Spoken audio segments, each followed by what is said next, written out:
Good afternoon. Well, it's after hours here at EBA Law here on Monday, the 12th or 13th, something along those lines. Hmm. Anyway, we told you we were going to be talking about preliminary hearings, so here we are. So, what's a preliminary hearing? A preliminary hearing is a hearing that is done in felony cases that is essentially a probable cause hearing. It's to determine whether or not the prosecution, now keep in mind, the state has the burden of proof, not the defense. It's a hearing that forces the prosecution to try to establish that they have enough to go forward. Now, this is important. This is a due process right. The idea is that you're not supposed to be arrested and charged just willy-nilly. There has to be a stage at which the government has to be able to go forward based upon some kind of evidence. Now, the standard of preliminary hearing is different than what you have at a full trial. At a trial, the standard of proof is beyond a reasonable doubt. That is those standards, which means the highest standard we have in our criminal justice system. People have to be convinced more than just a little bit.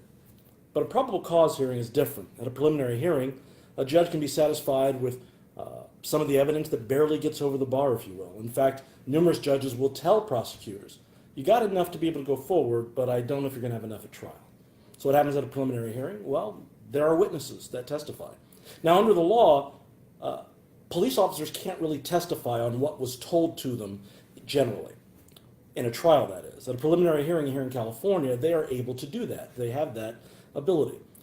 So, part of the question would be, what's the good of a preliminary hearing if you don't get to see all the witnesses? Well, one, sometimes you will get to see some witnesses. There could be reasons why the prosecutor would put a witness on. Let's say it's a witness who they think may be reticent, or a witness who they think may be unhealthy. They would want to get that testimony under oath and recorded with a transcript as quickly as possible. This also, because they would be subject to cross-examination, the witnesses that is, it means that that testimony would be admissible at trial.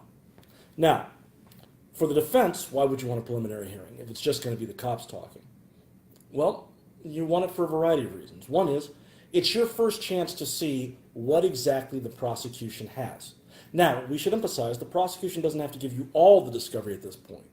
But if you have asked for any exculpatory information, the prosecution has it before prelim, but doesn't give it to you before prelim, then gives it to you after the prelim, or you find out that they had it after the prelim, well, that could be grounds for dismissal.